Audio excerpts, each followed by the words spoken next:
Thank you. Welcome to the February 3rd meeting of the Plano Planning and Zoning Commission. We do have 3 commissioners absent tonight. Commissioner Tong, Commissioner Ali, and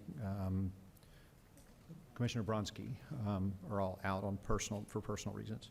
So, but we do still have a quorum. So, consent agenda.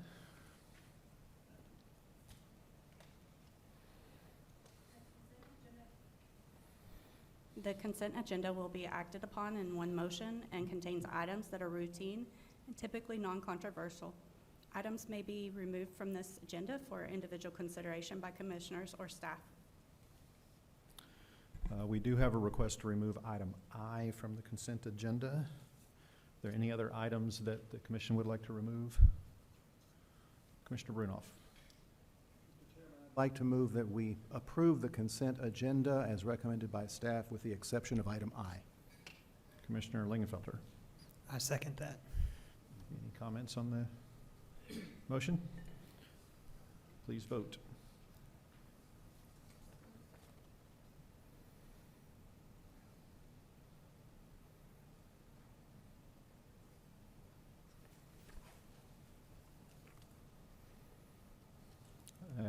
Passes 5-0. All right, we'll take up item I. That's a separate item.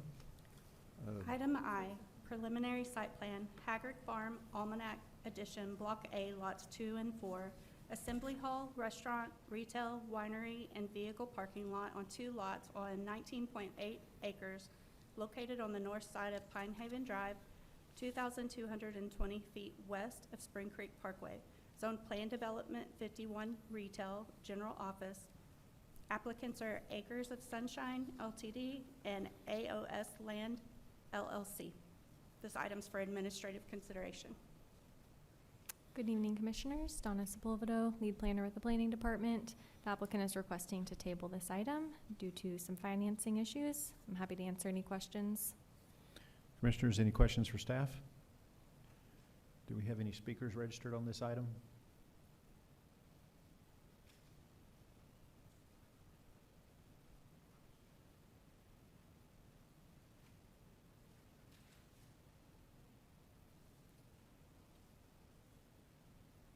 There are none. All right. Actually, sir, item I, the applicant is online via Zoom. Maddie Pritchard. Okay. Commissioners, anybody have a question for the applicant? No? Okay. Commissioner Brunoff. Mr. Chairman, I move that item I be tabled indefinitely. And Commissioner Lingenfelter, was that you? Yes, I'll second. Commissioner Lally, did you have something? Okay. All right. We have a motion and a second.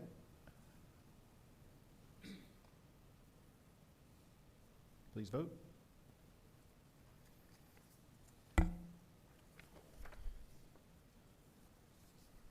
That passes 5-0. All right. Items for individual consideration, item number 1.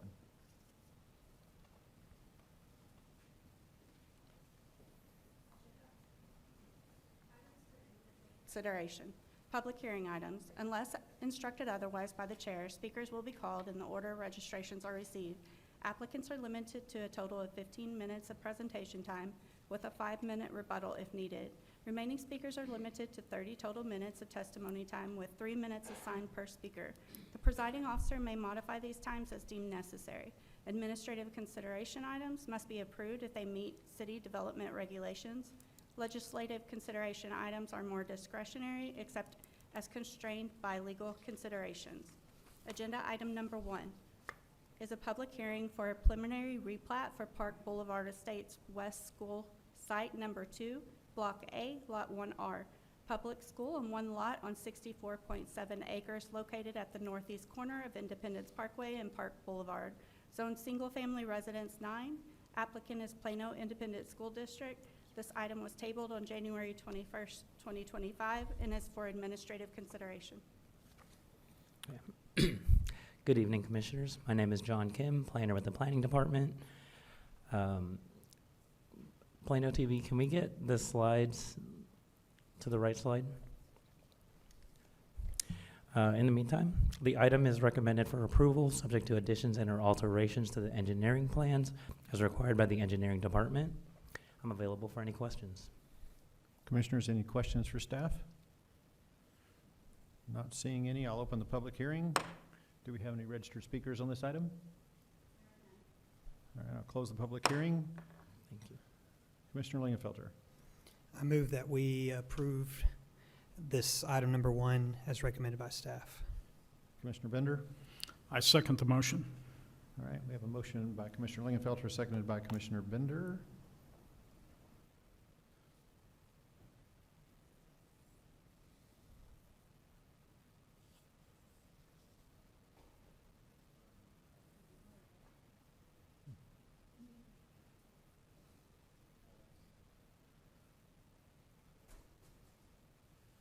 Please vote. Motion passes 5-0.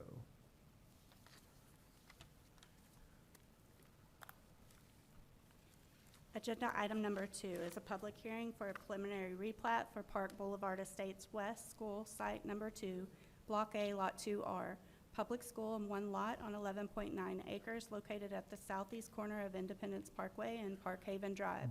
Zone single-family residence 9. Applicant is Plano Independent School District. This item was tabled on January 21st, 2025, and is for administrative consideration. Mr. Kim, you probably ought to just stay up there for a little while. Yeah. Okay, just to clarify, we are on item 2. I think the slides were messed up.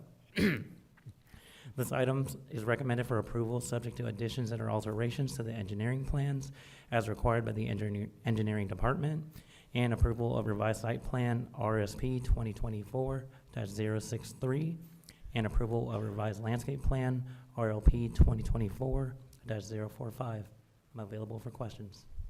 Any questions for staff? Commissioners? I'll open the public hearing. Do we have any registered speakers on this item? There are none. All right, close the public hearing.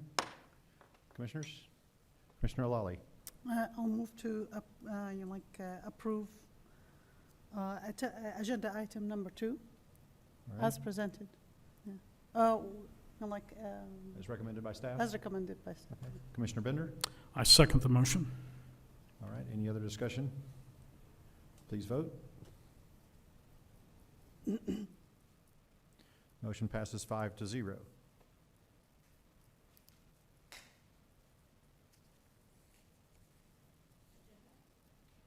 Agenda item number 3 is a public hearing for a replat for Park Boulevard Estates, West School Site Number 2, Block B, Lot 1R, vehicle parking lot on one lot on 3.0 acres located at the southeast corner of Park Haven Drive and Wildcat Way, zone single-family residence 9.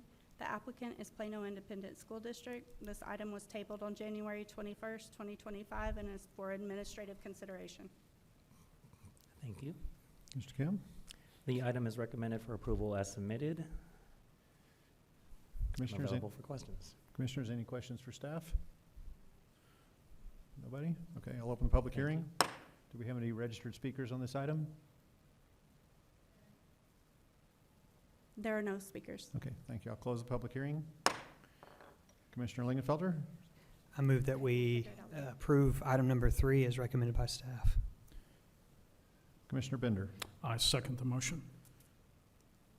All right, we have a motion by Commissioner Lingenfelter, seconded by Commissioner Bender. All please vote.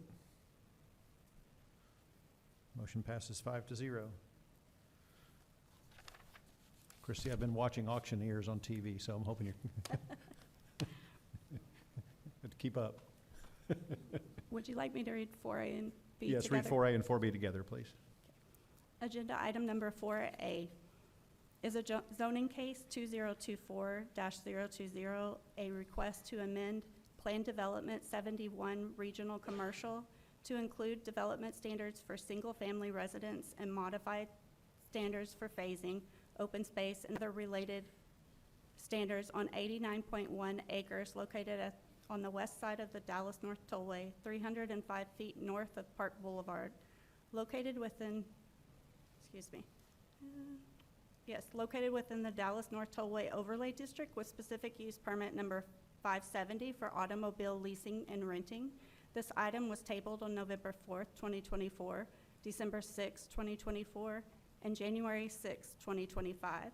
Petitioners are Centennial Waterfall Willow Bend LLC, the Neiman Marcus Group LLC, Macy's Retail Holdings LLC, and Dillard's Inc.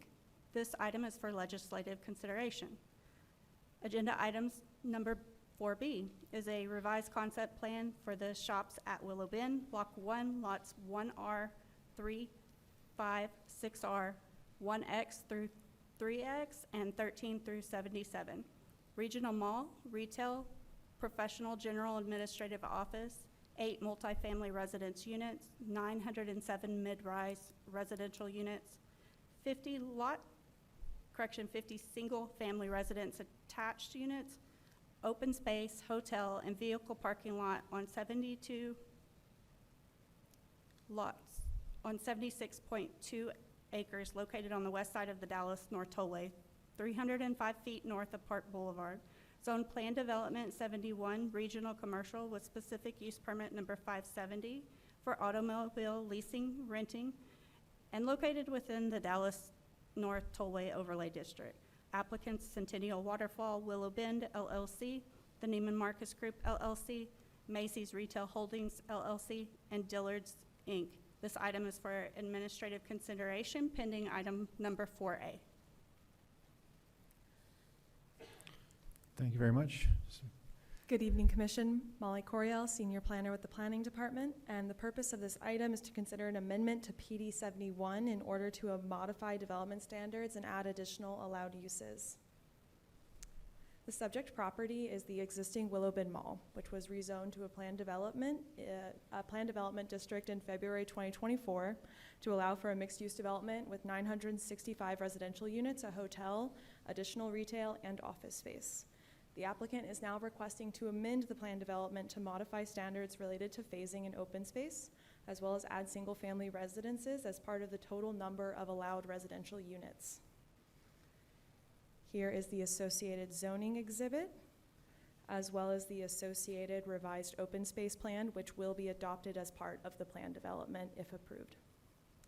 And here is the associated revised concept plan, which is the associated item 4B to the zoning case on the agenda. The previously approved plan included preserving the southern portion of the existing mall and then adding additional uses to create a mixed-use development. So this was the previous project scope. With this proposal, the applicant is amending, updating the project scope to change some of these plan elements. This includes preserving the northern portion of the mall instead of the southern portion, which you can see in this graphic here. Allowing single-family attached as well as detached uses, and reducing the largest area of contiguous open space from 2 acres to 1.5 acres. They're also reconfiguring the open space plan and the internal street network as a result of the redesign. However, the plan has not changed to the total maximum number of units, which is 965. That part of the plan has not changed. Additionally, the required minimum amount of open space is the same at 10 acres, and the inclusion of the hotel along the Dallas North Tollway is still a part of the plan. And there is still a creation of new open space to be developed with residential uses as a part of their phasing. Previously, a mid-rise residential building with about 304 units was shown at the corner of Chapel Hill and Plano Parkway. The revised concept plan now shows 50 single-family attached units at this location. The single-family attached development will generally follow the UMU standards for single-family attached development, with the modification of allowing all units to have frontage from Muse streets exclusively. Typically, UMU standards require that single-family attached developments only have a maximum 50% of units only having frontage from a Muse street in order to accommodate for more on-street parking. As a part of the Muse street design, on-street parking isn't typically an element of that. However, the applicant is showing 8 internal on-street parking and loading spaces in the development. I highlighted it in those green rectangles on the screen. And additional on-street parking along the quasi-public street network is available within 600 feet of the development as well.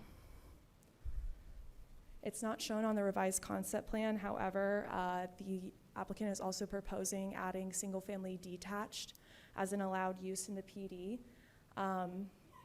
These standards were modeled after PD 65, which is the villas at Legacy West. And if this is included along with the SFA, as I've mentioned, these are all a part of the already approved 965 units. So the number of units is not increasing as a result of these uses being added. For open space, the total open space acreage required has not changed, which is a minimum of 10 acres. The previously approved plan required at least one open space area be 2 contiguous acres, which was the interior open space located in the southern portion of the mall. The redesign has impacted the interior open space, and so the largest contiguous open space area is being reduced to 1.5 acres as a result of the redesign. And as a reminder, the phasing and the open space plan will be adopted as a part of the plan development. For parking, 208 on-street parking spaces are being proposed as part of the quasi-public street network, which you can see in pink.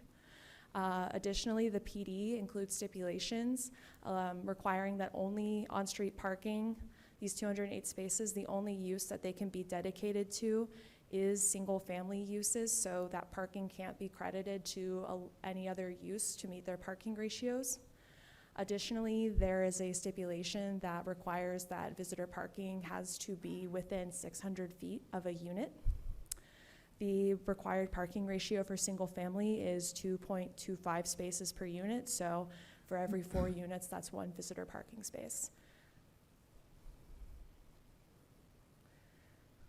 The subject property is within the Suburban Activities Center's future land use category. And additionally,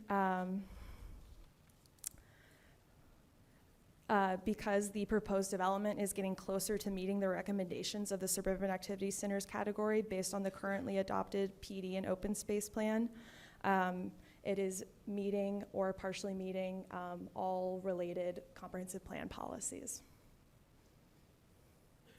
Here is our response map. We've received 2 official responses in support within 200 feet of the development. The 2 properties are just clipped by that 200-foot buffer, so you can see the inset of those 2 properties and what portion of them are within that 200-foot buffer. And additionally, we received 3 responses online.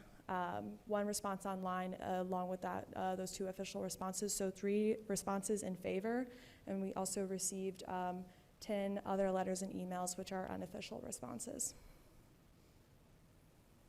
Staff is recommending approval for item 4A, and for the revised concept plan, item 4B, we're recommending approval subject to City Council approval of the zoning case 2024-020. Thank you so much for your time, Commission, and I'm available to answer any questions. Can you pull back up the parking deal where you had the 2 green squares and walk us through the parking calculations for the residential attached, please? Of course. So for residential attached or detached, the parking ratio required is the same.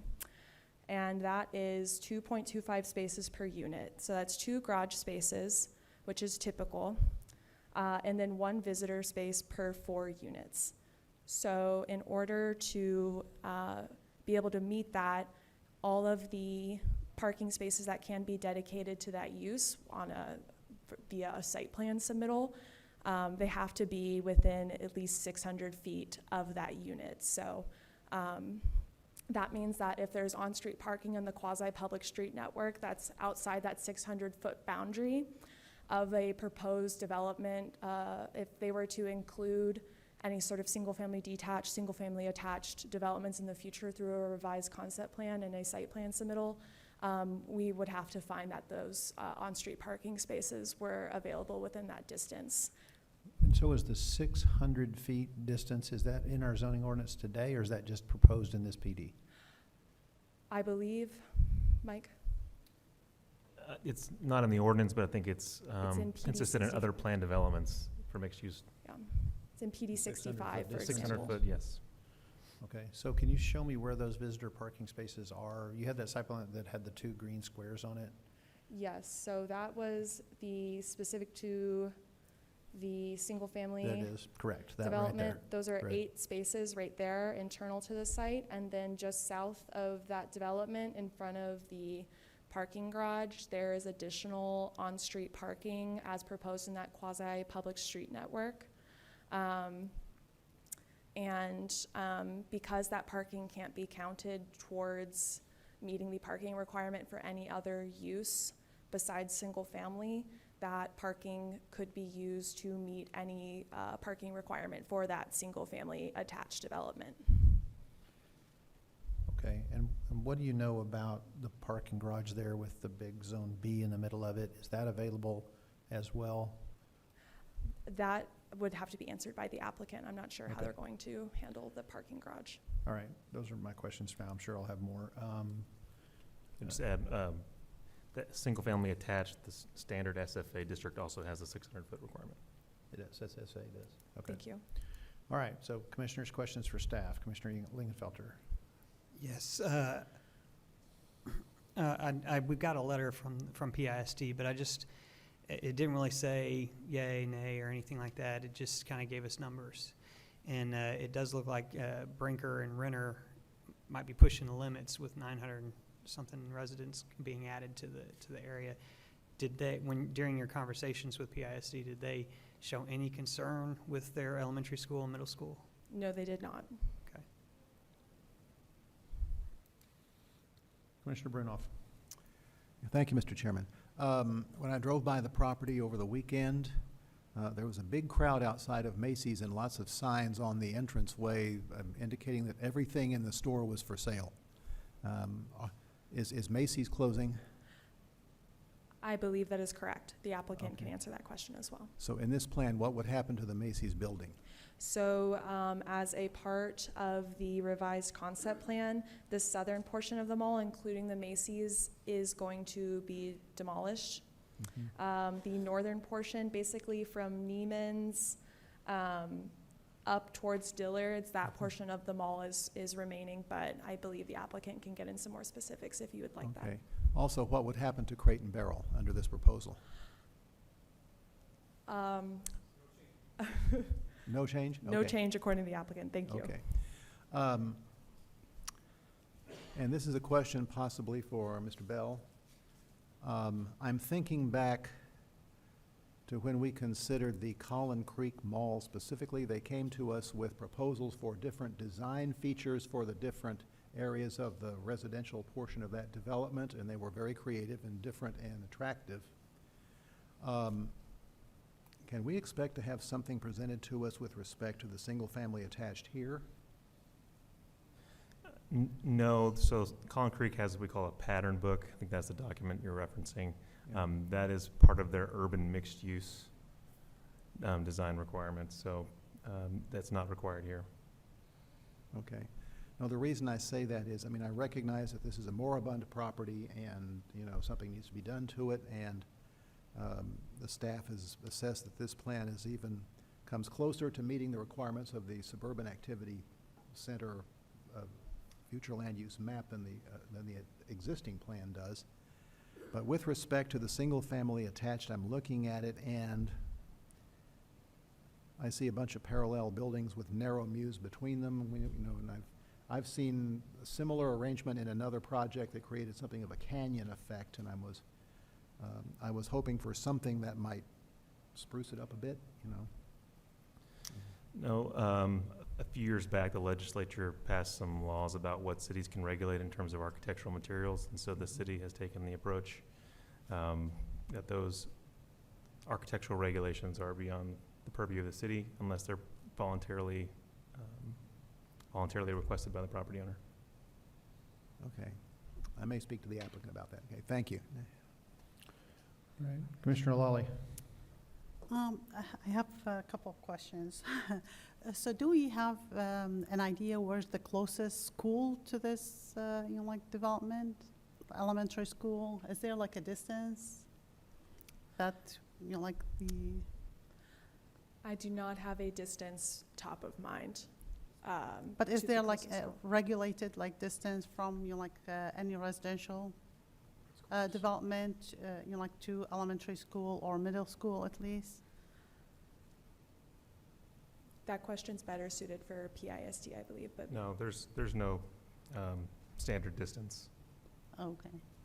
And, and my other question is, was there any traffic study for that corner being done? Because, to me, it's very close, those streets. It is in the corner with those. There was a traffic impact analysis prepared with the original submittal as well as this one that provided a number of mitigations that were required, but those were internally, mostly about internal or connectivity from the perimeter street system into this property. There was not a study done specifically for the workings of the single-family Muse Street system. Are you going to require this kind of study?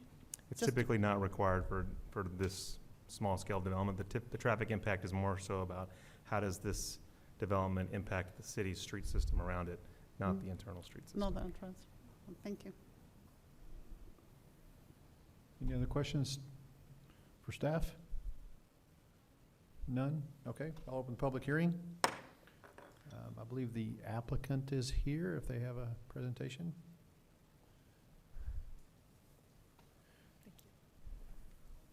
Mr. Chair, Commission, my name is Bill Dahlstrom, 2323 Ross Avenue. Thank you for allowing us to come back. A lot of work's been put into this project since our approval, which was 965 units for the mid-rise residential. So if you recall, we came back, we wanted to do attached single family. So we took that pod over in that, I'll call it the southwest corner, and we were proposing 50 townhome units as opposed to 300 mid-rise residential. So after we did that, then we decided, well, it might make sense to come back with a detached development or a potential to do detached residential. So we did that, and that's why we had to postpone it a couple times, and appreciate your patience with us on that. So we are here tonight requesting approval with the ability to do those townhomes where we had 300 units and the ability to do the detached single family as well. But a couple things I would like to point out. On the internal parking on the townhomes, we actually have 11 spaces shown on that plan that was on the screen. We had 6 spaces along the street. We're agreeable to put in 3 more parking spaces. We could add additional parking spaces there. I know that was a concern raised. Again, as far as the 600 feet, I believe that's a standard, Mike, in the city. So at this point, we feel good about the development. We feel good about where it's headed. Appreciate your patience and your consideration. With me tonight, Michael Platt and Steve Levin. Steve is the CEO of Centennial. I'm going to turn the podium over to Michael Platt, to make a presentation as to what we see, what our vision is. Thank you. Thank you, Bill. Good evening, everyone. Thank you for taking some time to hear our zoning case this evening. We are very excited about this property. We've owned it now for almost a couple of years. We have been hard at work on it every moment in that window of time. Yes, we're very excited at our success at achieving a zoning change almost a year ago to this day. Of course, Commissioner Brownoff, to your question, very shortly on the heels of that successful zoning change, we received a call from Macy's to say they were in fact going to close their store. And we had, if you can picture that prior scheme, we were preserving the southern portion of the shopping center between Macy's and Neiman Marcus. And ultimately, once we learned news of Macy's closing their store, really caused us to pause. Candidly, I would have liked to have that information 6 months prior. We would have changed our plan and been able to do this one time. But by the same token, better to have it then than 6 months later when we were actually well underway with implementing that plan. So it did give us reason to sort of pause and kind of rethink our strategy. And I think you'll see an updated plan here that I hope makes a lot of sense in that context.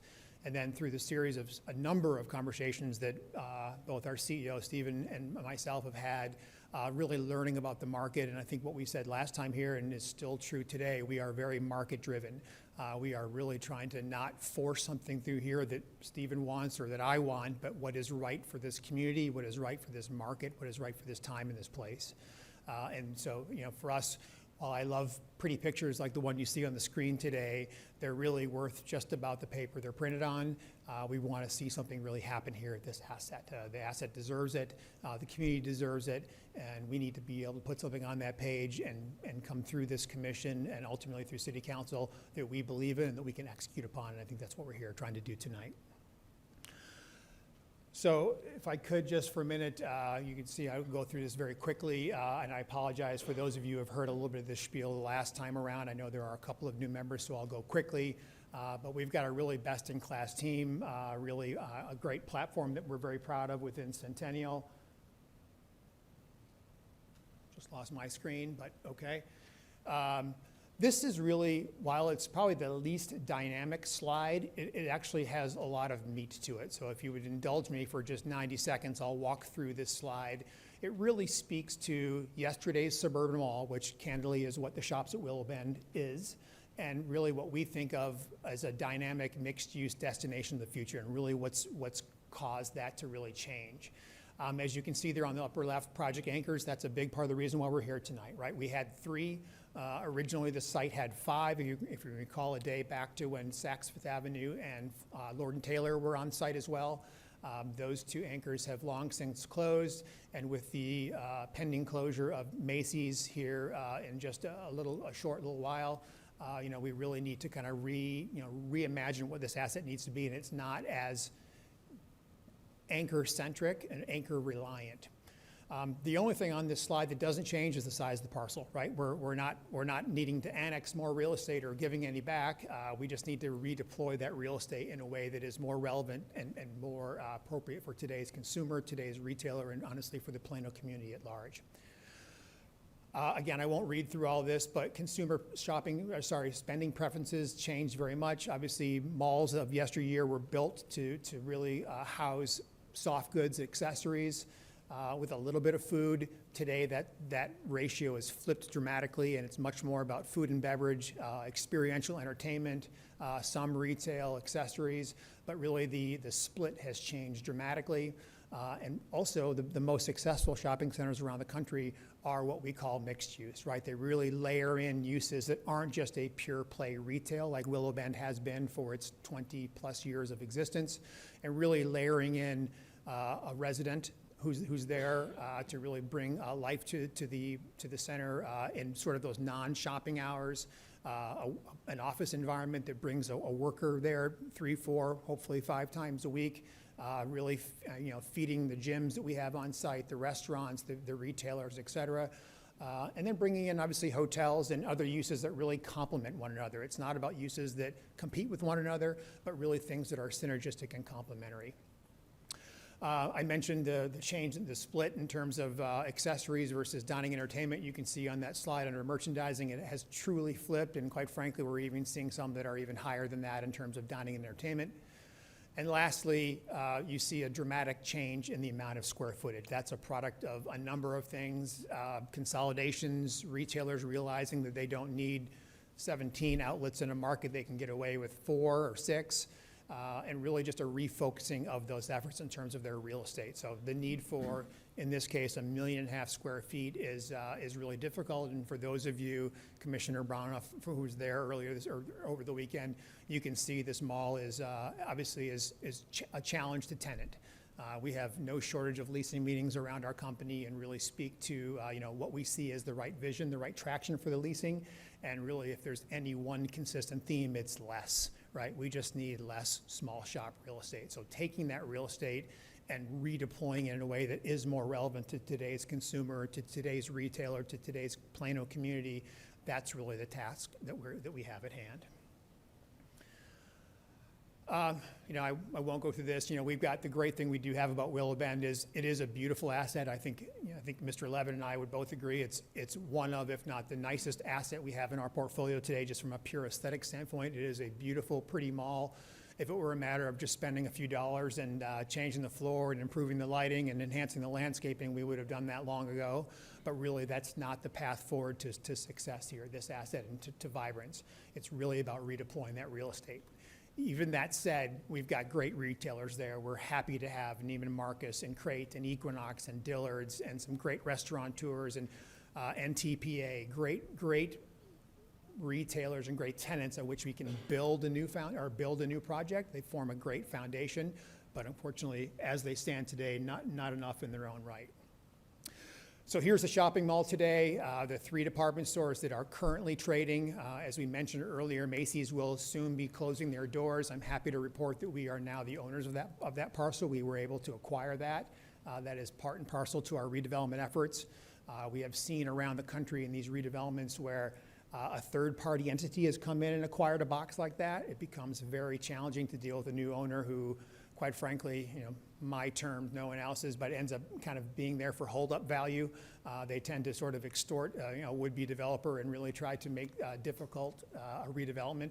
So we're happy to have gotten control of that real estate and have really folded it into our vision. And I think you'll see it's been a great addition. So this is the plan that we actually entitled about 1 year ago. And again, to the point I made earlier, we were really looking at right-sizing the real estate. If you can picture that slide I mentioned about really dropping from 1.5 million square feet to between 600,000 and 800,000.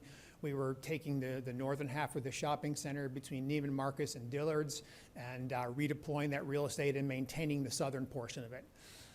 Fortunately or unfortunately, we didn't start with that before we got the phone call from Macy's, and again had to sort of pivot. And ultimately what you see now is a new plan that really starts to say, okay, let's take that information and understand what the market has to offer. Where is the market today, 12 months later, and where do we see it headed? And this is the plan that I think we've really come up with that speaks, I think, to what we believe is highest and best use for this real estate. So maintaining a smaller footprint of the enclosed shopping center, really giving our existing restaurant district the chance to be successful in the near term. So we really kind of create a little bit of a buffer there. So there's less disruption in that area while we're going through and redeveloping the kind of more southern or western portions of the site. And then really stitching this asset into its community. Today, a regional shopping center, and this one no different, is really a sort of an insular construct, right? It's an enclosed shopping center. It's surrounded by a sea of parking. There's a ring road that effectively functions as a moat around the parcel, and it really doesn't really engage and encourage exploration and discovery. I think what you're seeing on the page today is something that is stitched into its community. It does create great people spaces, great walkability, great synergy. It right-sizes that retail component, takes that prior retail space and redeploys it in a way that is more relevant. We are adding some high street outdoor retail that we don't have today. The aforementioned residential components in various capacities, whether they be mid-rise residential, single-family attached, or single-family detached in various configurations. And then really supporting a great, vibrant workspace and office space and the opportunity for hospitality, and layering it and connecting all that together with great people spaces. Placemaking is at the heart of everything Centennial does. We believe it is a difference maker. We really want to create vibrant places where people can explore and feel at home and create memories and want to come back time and time again. And I think that's what I hope you see on the page here today. Here's a little rendering that I think maybe shows the dream a little bit more clearly. That multifamily phase on the left is where there's a Macy's box that sits today.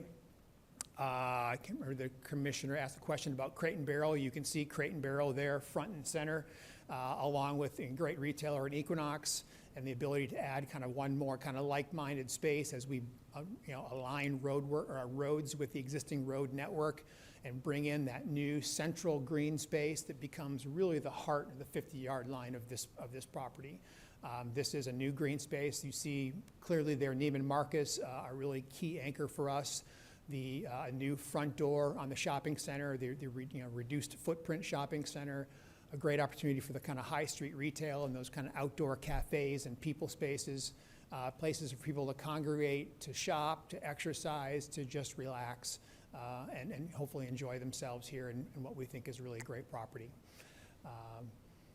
And then lastly, I think the last image I have in here, and then I'll kind of stop, but you see this is a sort of, again, a very quick take, a little excerpt there on what a single-family attached product might look like in this context. We envision great new branding, great streetscapes. You see great sidewalks and walkability. On the left there is a community dog park, a dog park not intended just for users of, on this site, but really for the community at large. So a great place to kind of meet and greet and really kind of come and enjoy and experience what the new Willow Bend has to offer. So quick walkthrough. I think that is my last slide. Oh, no, I'm sorry about it. I have one more, just a little bit of branding. One rendering, this is the existing restaurant district. This is something we have our leasing team focused on every day. Candidly, we're actually reviewing deals just last week. We've had a great infrastructure here for quite some time. It's not been given the attention and the success that it deserves. So this has really become a renewed effort. And with this new plan, we feel like we've armed our leasing team with the ability to bring in some vibrance here and really help support those restaurateurs who are on site and really thrive in the critical mass and the environment that I think you see on the page there. The last slide is just a look at some branding. Again, this is just here more to really talk about or just sort of illustrate the depths to which we really look at as we talk about redevelopments and really talk about branding here. Willow Bend is a brand that is not just the shops, but it's kind of the entire kind of sub area. And we feel like we want to kind of pivot from that a little bit, but respect the history. So you see we've kind of come up with this new logo, this new mark called the Bend. We're playing with a very fashion-forward color palette and looking at things like advertising, leasing brochures, and even there on the bottom right, what kind of barricade graphics can we put on during construction? And so everything, no detail is too small. 15 Everything seconds. is important. Thank you very much. That is, I hope, yes, my last slide. Thank you very much. Timing was very good. Thank you. You timed that Happy to perfectly. answer any questions. Thank you. I'll start. First of all, still very impressed with the project. It's equally as impressive as the first time we saw it. So excited about the opportunity, excited to have y'all redevelop this asset and bring it back to life. So Thank you. But do have a couple of questions for you that I'd like to kind of walk through just, and then I'll turn it over to the rest of the commission. The single family attached, concerned about parking. Yes. So in looking at it, I understand the 2.25 spots per unit in this particular case, the two are all in enclosed garages. But the visitor parking and overflow parking has been a problem in these neighborhoods that has been a concern by multiple commissioners and the staff as well. So I know we have 10 spots on site. We have an additional 6 on the adjacent street. But talk to me about the parking garage adjacent, which I know is right across the street. The restrictions on that, would somebody having a Super Bowl party, could friends and neighbors park there? What is the opportunity? What does the access to that garage look like long-term? Yeah, perfect. So just a minor clarification. We do have 11 on site within that parcel and 6 across the street. So there are Okay. actually 17 I that miscounted, parks at I a thought. 2.34 today. So we're careful to be in excess of the 2.25 that was required or was recommended. But yes, there is, you can see a north of 1,000 space parking garage immediately adjacent to this site. There's the way that these shopping centers work, we actually can't earmark any parking for any single use, whether that be a residential use, a retail use, it's not the way things work now. When we build something new, we can do that. So that's why you see parking decks in the mid-rise residential, and obviously garages in the single family product are obviously not up for debate. But absolutely, anyone who, this would be the best place to host a Super Bowl party if you had 20 guests coming over. I mean, that can be tough to find in a residential parking street, but here we do have a 1,000 space parking garage that would be open to that, for that user. It's not something that we dedicate, but it is available parking on site and is allowable. But for any user here, again, the only example I would give you is, we have plenty of retailers who ask for dedicated parking. Can I put up some signs and say, Equinox parking only or Neiman's parking only, and the REA doesn't even allow us to do that. Those parking stalls, the stall right in front of Neiman's front door is available to Crate and Barrel, and the stall right in front of Equinox is available to, to Whistle Britches. It's a cross easement agreement, and any user on this site has the ability to park in any site, any available parking space. Okay, so just to make sure I'm clear, so that parking garage is part of a cross-parking agreement that applies to the entire property? It does apply to the car property. There is an REA, a reciprocal easement agreement that covers this 89.1 acres. And, that's what we are bound to for any use we bring to the site. It Okay. controls parking, it controls maintenance, security, upkeep, all landscaping. There's a whole swath of issues that covers.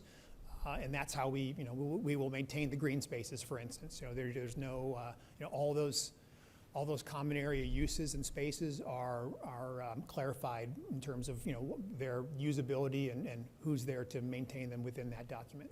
Okay, so I'm going to give you a hypothetical that's really not a hypothetical because I used to live in a neighborhood like this. Some of the residents are going to have 3 cars. They just are, or they're going to have half a garage full of stuff and 2 cars and not be able to get their cars in their garage or get all their cars in their garage, and they need overflow parking. Is there a scenario by which they couldn't use on a day in and day out basis that parking garage for that overflow parking? We are doing this around the country, and I know we are trying to control where people park. But I know we've had some issues in Chicago where we've had to sort of get people to move their cars periodically, just like you would if you parked your car on the street and leave it there forever, and it's got a flat tire that's been sitting there for a couple weeks. Our security team is going to kind of flag that and kind of ask you to move along or do something about it. But in general, no, the spaces are available for parking. Overnight parking is allowed, especially if we now have residents on site or hotel guests on site. We're fully expect, in fact, encourage and want overnight parking. So it's not a matter of you're going to have to move your car along. Like I said, if you're there for some extended period of time and it looks like the car is not being well cared for, or you may get a little note on there, but that's really just to make it a safe and comfortable space for all. Sure, if I've got an inoperable car on the street, that's an issue too, so, okay. All right, let me turn it over to the rest of the commission, see if they have questions for you. Commissioner Lingenfelter. That was, thank you, Commissioner Ratliff. That was actually one of my big questions, was the parking, and you answered that well and relieved some of my concerns. Another thing I had was, so is this self-managed? Is this, you guys, it sounds like you keep talking about leasing team and stuff. Are you self-managing this? And what are your plans as far as, do you have like event center type things? How are you drawing in the community into this? I know that you're populating it. Sure. But you're going to need to really bring in the community. What are some of the plans and thoughts that you have? It looks like you have an event center kind of thing in that food area, but I was curious. We do, yes. So we are very proud of our platform. It's a very vertically integrated platform. We have really all disciplines in-house. We actually don't third-party anything. So we have our leasing team, our events team, property management teams, leasing teams. I'm on the development team. So that is all under our shingle. And we will absolutely leverage that platform to drive events in that green space. It's a big source of activity for us and what we do for our retailers. So even today, the shopping center, there are events. I'm sure you've been to gymnastics events or bands, and there are local community events that they host in the Neiman Marcus Court and down to Macy's and Dillard's. Actually the center team is clamoring for a great outdoor space, and actually a space of greater scale where they can do things like movies in the park and concerts in the park and farmers markets and festivals, and all those things will be handled by our internal and our mall property teams, both at the corporate and at the property level. And again, a great source of pride for us in really putting on great events. Great, yeah, because the company I work for, we have a mall in Fort Worth called La Gras Plaza. And you might be familiar with some of that. We're a really successful mall, one of the most successful in the country right now, but they cater to the demographics, and they do events every weekend, and concerts and meet the public whoever, you know, a celebrity or whatever. Sure. And I was just curious if you were going to kind of take that approach and bring the Plano community in and try to pull them into this space that has been somewhat dead. And, Yes. 100%. We're going to do it as often as we possibly can. That's really the intent in that green space that was, this space.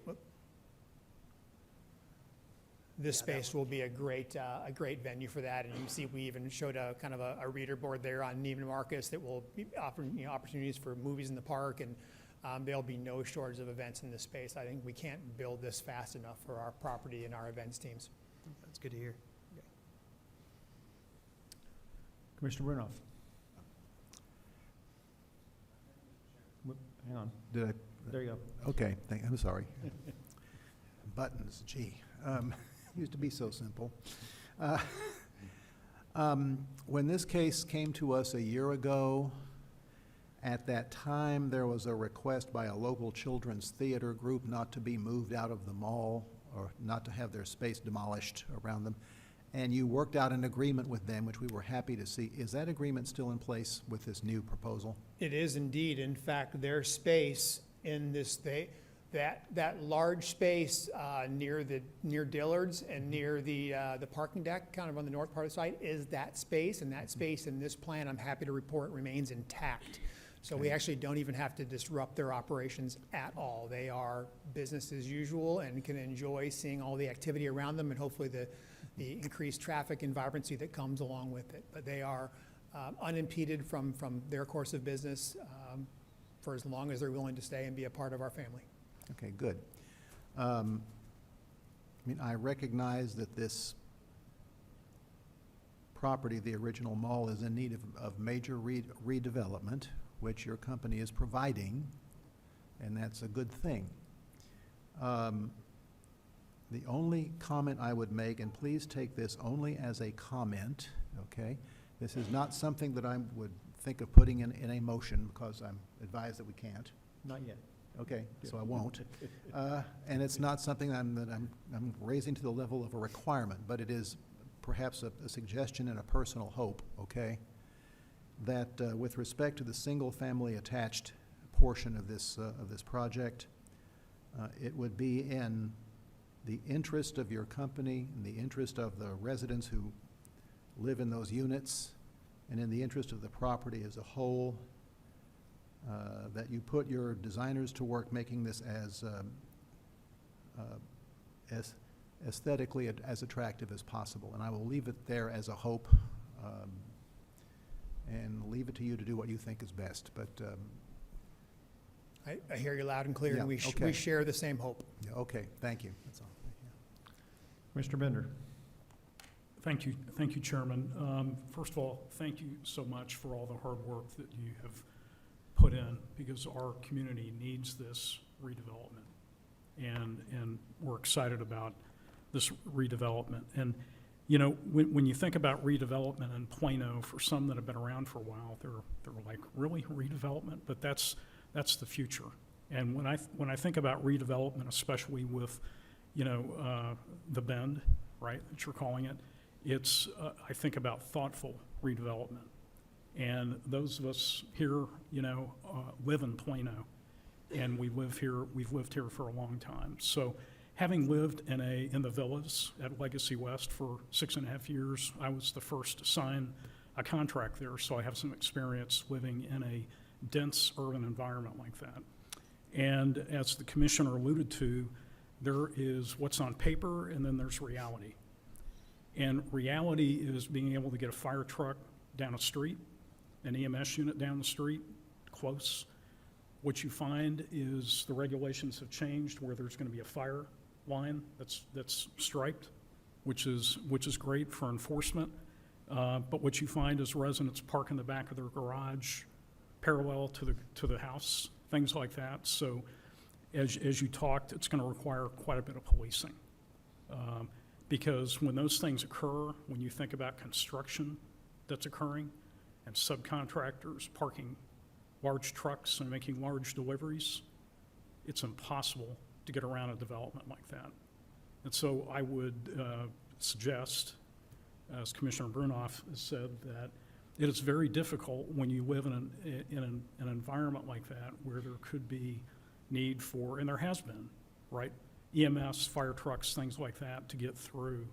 And many people have, multiple vehicles, right? Not just two that fit in the garage or 2.25, right? So it doesn't work exactly like that. So I think if there's something that you can do to allow, I understand the economics, fully understand that, but I would tell you that in other developments I've seen, people have left because of those environments. So when you think about the branding and you think about the value, that's something from a development standpoint you should think about. So with that, I appreciate your hard work, but I would ask you to look at anything that you can do to add more parking and certainly police that as it's being developed. It'll make everybody's life nicer. Great. Thank you for your Thank you. comments. Thank you. Commissioners, other questions for the applicant? Nobody? All right, do we have any other speakers on this item? Thank you very much for your Thank time. you. Well, Thank you all. We stay close. We may have more for you. Sounds good. Thank you. There were 3 registered speakers. All 3 are applicants. Okay, We also have 3 registered opinions for both items and support. okay. All right, so nobody else from your team? All right, well then I'll close the public hearing, restrict comments to the commission. I'll lead off by saying that I am probably one of the biggest doubters about parking because I, like Commissioner Bender, lived in a community that was very dense like this, and we had a lot of parking challenges and emergency access challenges. We've addressed the emergency access challenges with striped fire lanes, which is a huge improvement. And I know they have met the requirements of the 2.25 on site. And while I normally wouldn't be comfortable with that, I'll be honest with you, the fact that there's a parking garage adjacent that is in an REA gives me some comfort to that. And so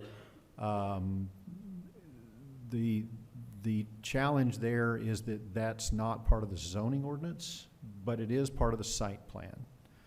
So if in the future the plans ever change to eliminate that parking deck and build another building of some sort, we would still have, correct me if I'm wrong, Mr. Bell, we would still have an opportunity to review how, if that garage went away, what was going to go in its place, and have a chance to readdress this parking issue if that were to happen at some point in the future. Is that correct? That's correct. It would require a site plan to demolish that structure and replace it with other parking, and you'd get a chance to evaluate the parking at that time. Okay. And the fact that it is open and available, and frankly, it actually helps my comfort level knowing that somebody will be policing it so there aren't a bunch of cars parked there long-term, or somebody leaves a boat there for 6 months or something. That actually gives me more comfort, not less. So thank you for addressing my concerns, because that is a major issue for those very dense residential areas. With that said, A plus, first class, excited about the project overall. I thought I liked the first one. I think I like this one better, actually. So I think the extra time has actually produced a better product. So I do want to compliment you on that. And with that said, I'm going to open it up to other commissioners. Commissioner Lingenfelter. I'd just like to basically just agree with everything you said there. It looks great. It's in line with what City Council's vision is, with the Big Ten being one of the items in the Big Ten, and I think I'm going to go ahead and make a motion to approve this as recommended by staff. 4A, correct? For 4A, yes. Okay. Okay.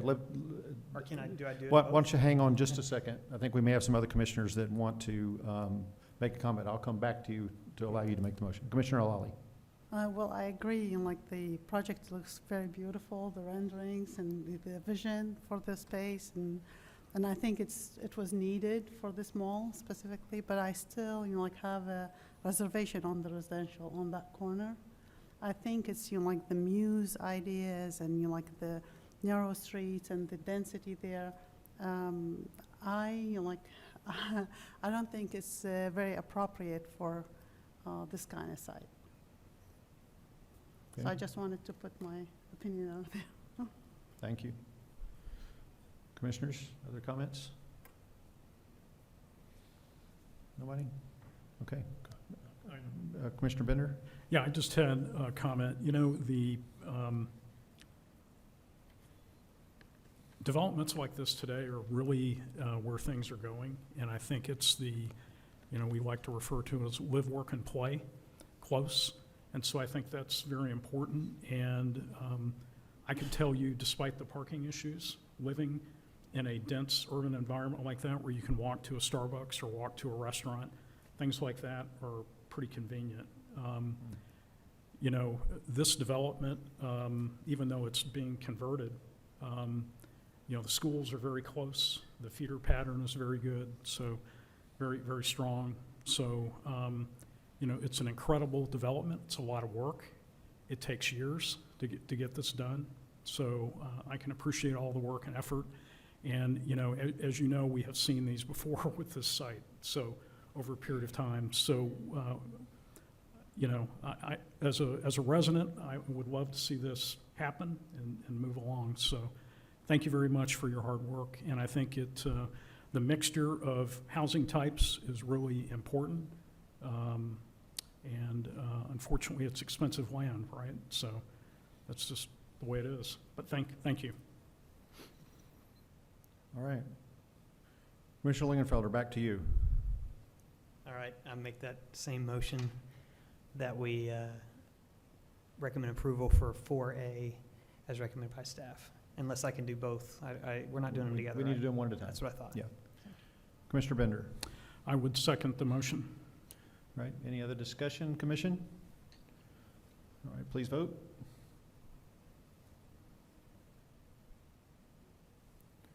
That motion passes 4-1. All right, item 4B. Commission, what's your pleasure? Commissioner Brunoff. Thank you, Mr. Chairman. I move that we approve item 4B as recommended by staff, subject to the city council approving item 4A. Commissioner Lingenfelter. I'll second. Commissioner Bender, did you have a comment? I was second. Yep. Another second? Yep. Okay. All right, we have a motion and a second. Any other discussion? Anybody? Okay, please vote.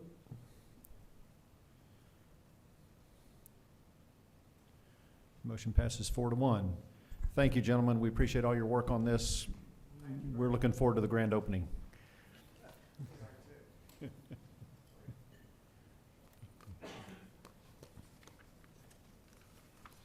you.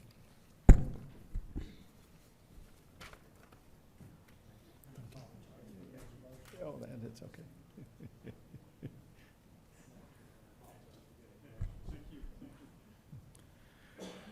All right, item 5A. Would you like me Or to? read 5A and B together, please. Yes, sir. Agenda item number 5A is a request to rezone from commercial employment to planned development commercial employment on 10.9 acres located at the northeast corner of Spring Creek Parkway and Communications Parkway, zoned commercial employment and within the Dallas North Tollway Overlay District. Petitioners are BC Family Partners LP and Bacchus Family Partnership LP. This item is for legislative consideration. Agenda item number 5B is a concept plan for Arabella Edition, Block A, lots 1 through 16, and 1X through 3X, Blocks B, lots 1 through 11, and 1X, and Block C, lots 1 through 6, and 1X. This is for 33 single-family residence detached lots and 5 common area lots on 8.6 acres located at the northeast corner of Spring Creek Parkway and Communications Parkway, zone commercial employment and located within the Dallas North Tollway Overlay District. Applicants Bacchus Family Partnership LP and BC Family Partnership LP. This item is for administrative consideration pending agenda item number 5A. All right, thank you. Thank you. All right, so this subject The subject property is located at the northeast corner of Spring Creek Parkway and Communications Parkway. It is currently undeveloped. Here is the associated concept plan, item 5B, and you'll see that there are 33 single-family lots proposed. So the item is a rezone from commercial employment, which is the current zoning today, to planned development commercial employment. So the purpose of the PD would be to allow either the property to be developed in accordance with commercial employment or in accordance with SF6 standards, single family 6.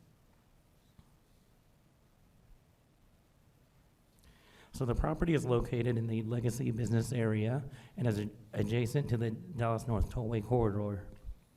The Legacy business area includes all CE and Central Business 1 zoning south of the Sam Rayburn Tollway and the Dallas North Tollway intersection. Commercial employment zoning is specifically designed for the Legacy business area and focuses on corporate headquarters, research facilities, and a campus-like setting. Both sides of the DNT corridor, south of Spring Creek Parkway, are primarily zoned regional employment and regional commercial, which do not permit single-family uses. Communications Parkway and Parkwood Boulevard have historically provided a consistent dividing line between the commercial corridor and adjacent neighborhoods. The request is inconsistent with the well-established zoning patterns and zoning districts in this area.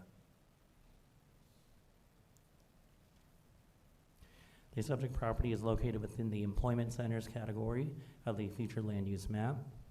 The employment centers category primary uses include corporate offices, medical centers, educational facilities, technology centers, and research facilities. Residential uses are not appropriate within these centers in order to ensure the city's ability to attract and maintain employment-generating uses. The priority is to maintain land for employment-generating uses. The request is also not consistent with the goals of the undeveloped land policy. The undeveloped land policy prioritizes businesses offering skilled employment. New housing in the area will only be considered appropriate where it is consistent with the future land use map and other related comprehensive plan priorities. The proposed request for single family does not reserve undeveloped land for high quality employment and is therefore inconsistent with this policy.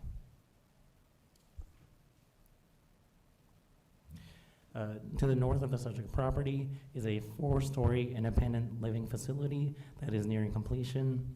And to the east, there is an approved concept plan for 2 22-story independent living facilities with a 4-story and 5-story parking garage. A part of one of the 22-story towers, the northern one, is proposed within 100 feet, while the whole site is within 400 feet of the residential or the subject property district. As a result, future residents may suffer from negative effects of lighting, noise, and shadows from the adjacent buildings. The plans for adjacent properties were originated prior to a recent ordinance amendment that no longer permits new independent living facilities within the CE district. Within the zoning ordinance, there are several sections that provide separation, screening, and other protections for neighborhoods adjacent to commercial developments. In the CE district, when a non-residential use is adjacent to a residential district, buildings must meet setbacks with different proposed building heights. With the proposed 22-story buildings, the CE district would typically require these buildings to be located more than 800 feet away from the district boundary. Because this will remain as a CE district, these protections will not be applicable and they will not protect the uses. In Article 13, it provides additional protections for residential districts adjacent to non-residential buildings. Based on this setback requirement, the proposed towers would need to be located a minimum of 475 feet away from the residential district. And on the screen is the formula that is in the zoning ordinance. So the applicant is requesting a PD stipulation stating this zoning will not be considered a residential district or zoning district, thereby exempting the adjacent sites from the setbacks requirements.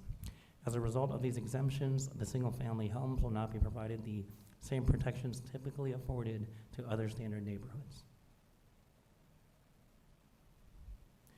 2 access points are proposed. One is along Spring Creek Parkway and one is along Communications Parkway. So the figure on the left shows the proposed access to the site. You can see there is the full median opening proposed along Communications Parkway on the west side, and then there is a access point from Spring Creek. There is a hooded left median directly in front of them, so they can only turn right out of the neighborhood. And so that will only be the 2 access points. There will be no cross-access with this development, with this proposed use. If, on the figure to the right, if the property is developed as a commercial use, there will expand opportunities for more cross-access. As shown here, this is just a potential mock-up that shows, that a potential cross-access is possible with commercial uses. And you can see it connects both properties to the north and to the east, and it provides greater median access for the subject property. And so therefore there's more connectivity and less access challenges.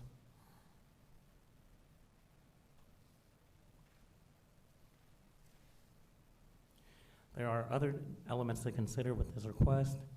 The driveway spacing along Spring Creek Road is proposed to be reduced from 235 feet to 145 feet. Also, typically, non-residential districts must build screening walls when adjacent to residential zones or residential districts. The applicant is proposing to build 8-foot masonry walls along the northern and eastern boundaries, and these will be the ones adjacent to the independent living facilities.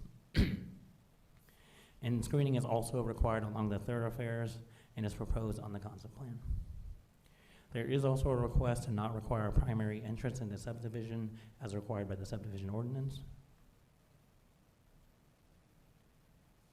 So here are the proposed plan development stipulations. And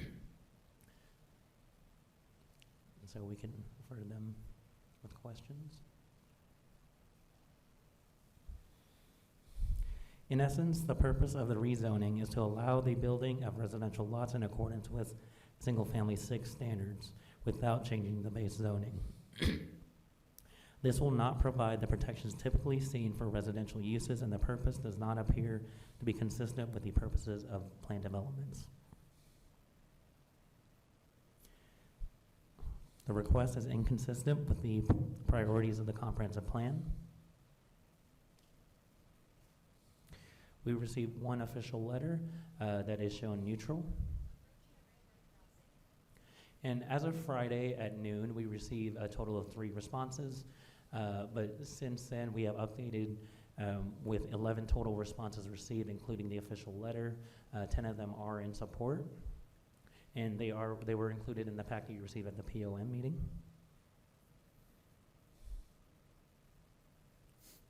And so, in summary, the request is inconsistent with the comprehensive plan. It goes against the well-established land use patterns within the legacy business area and the Dallas North Tollway corridor, and it does not support the single-family residence 6 development. Excuse me. Because of the PD stipulations, the typical residential protections will not be provided for this subject property. There are some access and design issues, just less connectivity to the site compared to commercial uses. And then the proposal is not consistent with purposes of a planned development. So the recommendation for item 5A is recommended for denial. Per the findings policy, this request must be found consistent with the guiding principles of the comprehensive plan and substantially beneficial to the immediate neighbors, surrounding community, and general public interest if the commission wishes to recommend approval to the city council. Item 5B for the concept plan is recommended the commission take action consistent with agenda item number 5A. If approved by the commission, staff recommends the approval be subject to city council approval of zoning case 2024-027. And I'm available for any questions. And Thank you, the Mr. applicant Kim. is also here with the presentation as well. One question real quick. Can you go back to the plan that shows the adjacent developments, please?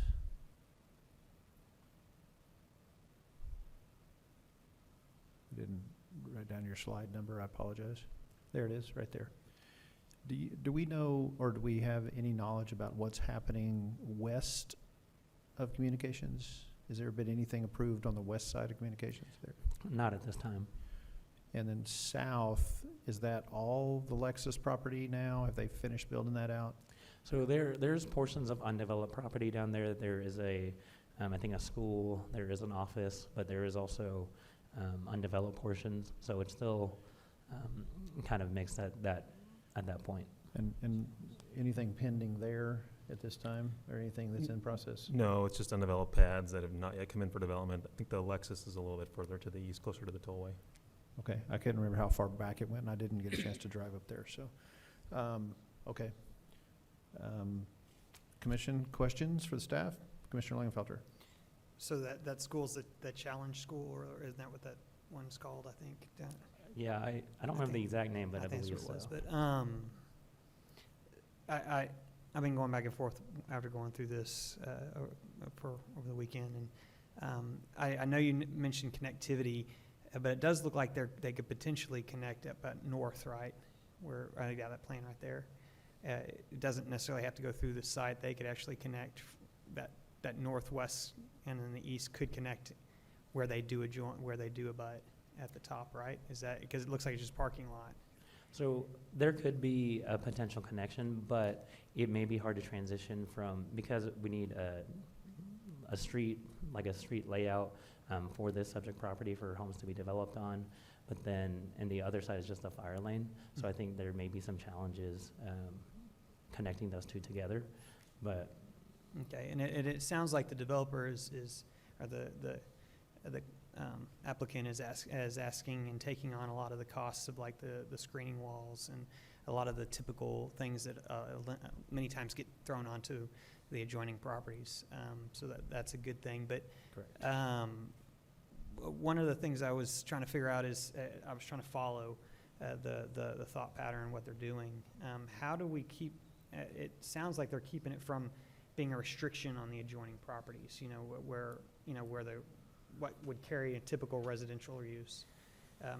How is that totally being maintained and making it so that those tall buildings can be built and different things without any restrictions on them?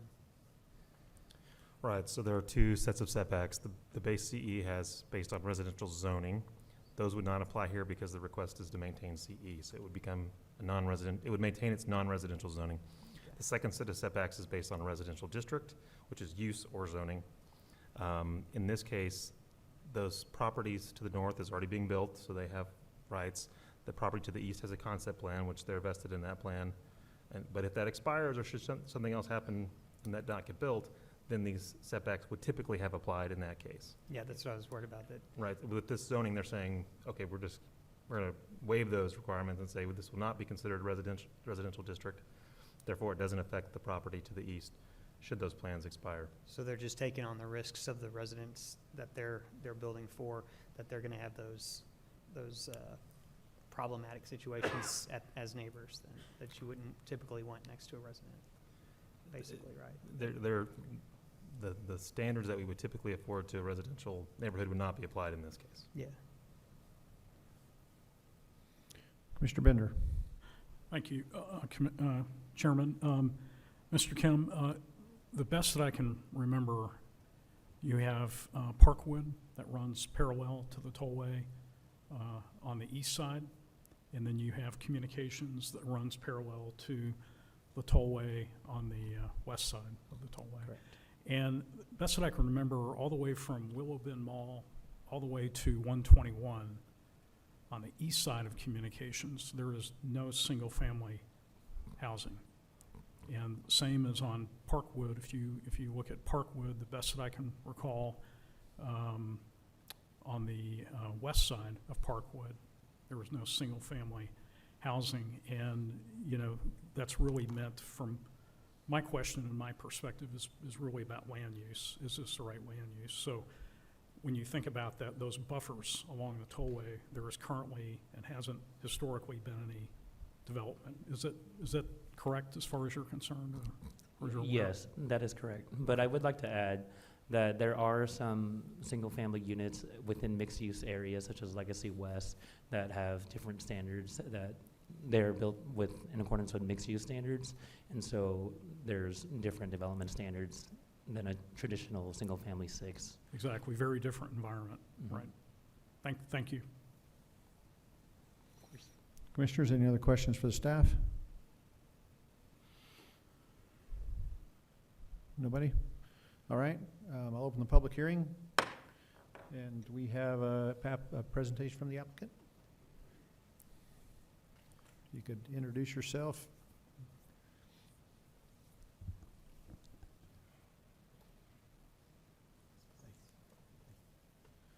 Good evening. My name is Jerry Silo with JBI Partners, 2121 Midway Road in Carrollton. We do represent the applicant this evening. We appreciate everybody's time, obviously, and thank you for letting us be here tonight.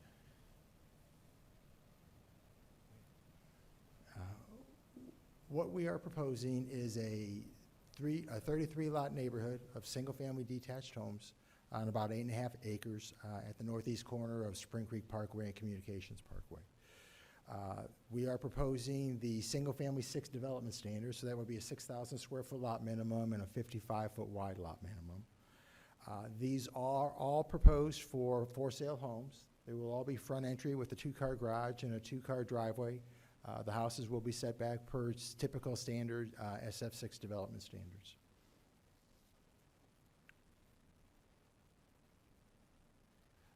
What I do want to make clear right up at the front end is this is not a speculative neighborhood. There is a builder that intends to build these 33 homes. They are very aware of the situation. They are very aware of the location. They are very aware of their customer base and do not have a problem with being a neighborhood this close to the Dallas North Tollway. And in fact, the home builder is Starside Custom Builders.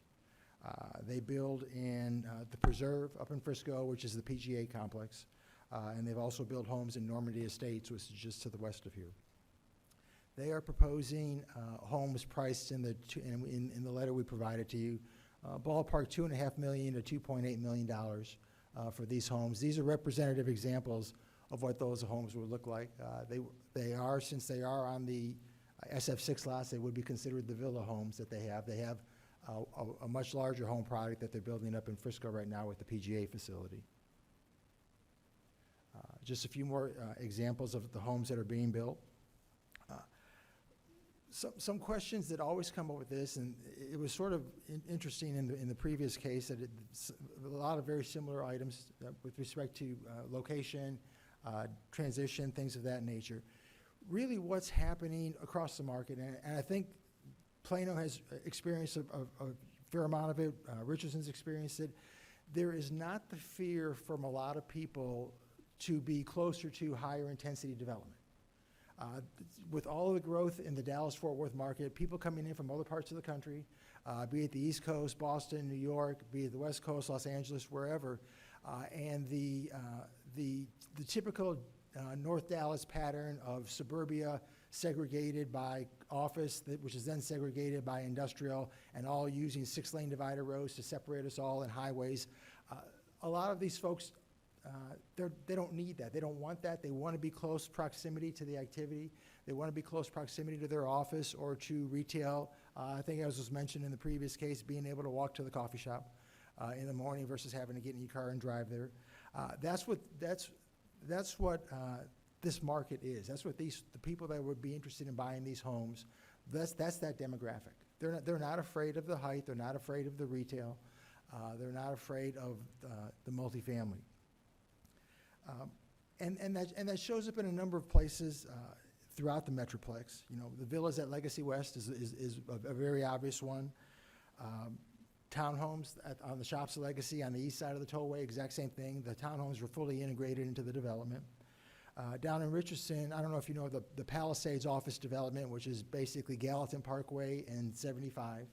Immediately across the street from that is the Palisades residential district, which is across the street. The Palisades is a 16-story office building, and they had no problem selling those homes. Once again, it's a certain demographic. City Line, which is the State Farm facility down in Richardson. Same thing. They have 3-story single-family detached across the street from that development.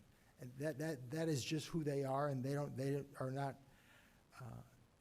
as focused on the non-residential. And I think a big part of that, whether it's Richardson, Frisco, Plano, I think a big part of that is a testament to the city itself, to the staff, to the commission, to the council, because the people that are living in those neighborhoods, they obviously have to have a certain comfort level that they are not going to get the back end of the stick when it comes to anything for being that close to this type of development.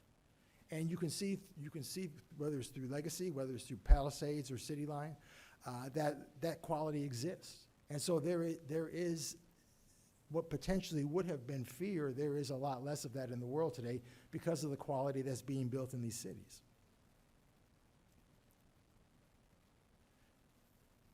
A lot of the staff's report has to do with commercial employment. This is the purpose of the commercial employment district that's in the city zoning ordinance. Provide integrated development, major focus, corporate offices, research facilities in a campus-like setting. That is textbook for the old Legacy Business Park. EDS, JCPenney, the large office complexes with a lot of green space. That was very prominent in the 80s and the early 90s. Development has transitioned from that, both from a commercial standpoint as well as a residential standpoint, to a much more of a, as we talked earlier today, much more of a mixed-use development pattern. And the Tollway in Plano is a prime example of that, where it's much more consolidated. There's not as much open space, but there is some, but it's much more integrated in uses. And so to focus on the commercial employment district and the commercial employment policy and the commercial employment land use in the comprehensive plan, I think turns your back on the way development is going. The development is evolving to something different than what it was when the original vision of commercial employment was created. The area is becoming much more, in this area, to the questions that were raised by the commissioners with regards to building in this corridor. If you recall from it, it's page 16 of the staff's report, but it was one of the slides that John had up that showed the Legacy Business District and showed where this property was.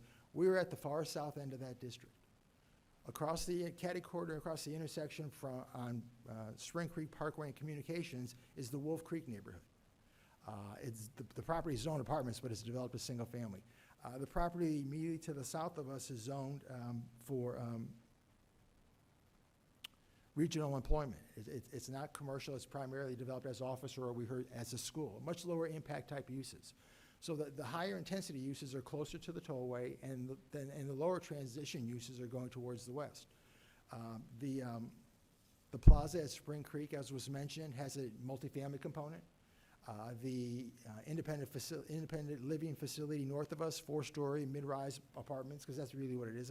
It's a mid-rise apartment development, is immediately to the north of us. So those uses are transitioning intensity as you go further to the west, which is old school planning 101, where you have the intense uses along the highway corridor and you transition to lower intensity uses by the single family development, which is in essence what we are proposing. This is the concept plan that was approved, the revised one for the plaza at Spring Creek back in November of last year. They're proposing 520 senior apartments, 191,000 square feet of retail and restaurant, and 90,000 square feet of office. And I don't know anybody that would be opposed to this development. Everybody hopes this development is extremely successful. And at the location that it is, you look at how it was proposed, and it is exactly what I'm talking about in terms of how development has evolved in the Plano area, where you have a mix of retail and residential. And what is going on when you have this type of development, because obviously it's a huge financial commitment, they have to really consolidate that activity. They have to really consolidate that energy interior to the site. So what they've done by doing that is they've turned their backs to their neighbors. So the property to the north, which is vacant, has multi-story parking structures next to them. Arabella, which is what we are proposing, which is to the west, has multi-story parking structures next to that. So they've really turned their back to their neighbors. And so the two asterisks at the top are the connections to the north property. which are main boulevards, main driveways that go north-south through the plaza property, and the Arabella driveway, which is behind the parking garage and not a direct link at all to anything that's being proposed in the plaza at Spring Creek.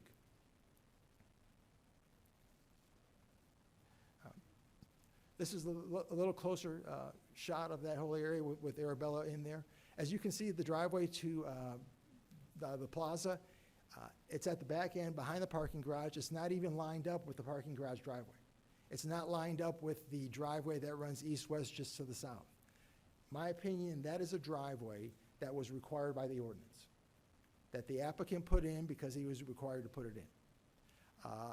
I do not believe the driveway was intended to be used as an interconnectivity with vehicles. That is not saying that that is bad. That is saying that the developer had a reason to do it. It met that there was a mechanism to meet the code was met, and the development plans were approved. And as we said, we hope that's successful. Arabella to the north is somewhat similar. It's a 4-story apartment building. They were required to provide the interconnectivity. But what ends up happening with this corner, and that's what we're focused on now, is this corner. The development that's taking place around this piece of property, for all intents and purposes, for lack of a better, beats up the ability to have integrated development with its neighbors, which is the purpose of the district, which is the comp plan purpose, which is everything regarding corporate employment. Arabella is a gated neighborhood. It's a gated apartment complex.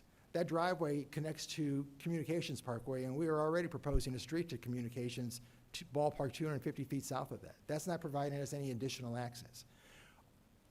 This property cannot be accessed through the apartments to the vacant property that will ultimately develop to the northeast. This property, if it was developed as commercial, that driveway would be at the back end of a commercial development that most users would not use. It would go into the parking structure, and even though there were opportunities, the plaza concept plan has a driveway running along its entire west property line. Ample opportunity to provide locations for these cross-access points in different locations, yet that's where it was proposed. So this property, for all intents and purposes, doesn't really have good vehicular access to the east. Technically, it does have it, it meets the code, but from a practical standpoint, in our opinion, it really does not. So we believe that these two developments, and this is in our cover letter that we provided, we talked about outside influences.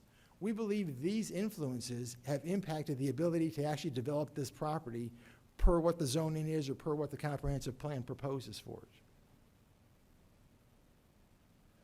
So we have the plaza, which has 190 plus or minus 1,000 square feet of retail restaurants planned for, 90,000 square feet of office, residential. In our opinion, the property that Arabella is on is not competitive from a retail perspective. If you were going to have retail development in this area, and you were a tenant, you were a user, you were a restaurant trying to find a location to go, 99% of the population is going to go to the plaza. Which isolates this, and you may get a pad site out here for fast food. You may get a pad site for a gas station. What that's going to do is that's going to eat up about 1.5 acres along the frontage, and it's going to leave that back property vacant. It's not going to develop into a cohesive fast food courtyard, food hall over like in Legacy West. From a retail standpoint, we don't think this property is real marketable and viable for retail development based on other zoning that is in place. From an office development standpoint, 8.5 acres, in my opinion, is too small to be a corporate campus, is too small to be research facilities. What ends up happening is you end up Huffman Office Park, which is just immediately north of Arabella, and Plano, you see this all along Park Road and Communications. They're basically office condos, little shops. People need an office. Very viable, very good, very usable. And we would believe that if this property develops at office, it would develop in a very similar manner. Huffman Park, a little over 5 acres. The valuation per Collin County Appraisal District is $26.8 million. So basically $1.15, $1.16 a square foot, which is nothing to complain about. Our proposal, with homes starting at 2.5 million on 8.5 acres, is estimated value of $82.5 million, which is approximately $220 a square foot. From a highest and best use viability standpoint, we truly believe our proposed neighborhood, with our builder that is locked into wanting to build here, fully aware of what the plans are, they intend to, I know there was a concern from staff, they intend to have the documentations in their model so that everybody knows what is being proposed. At that price point, you're not going to hide it. You're in trouble if you do. So we believe the value of our property as an $82 million single-family neighborhood with only 33 lots is better suited for this location. It serves as a transition for the neighborhood to the west. It serves as a more viable, not another office condo park to fill up spaces as you go along.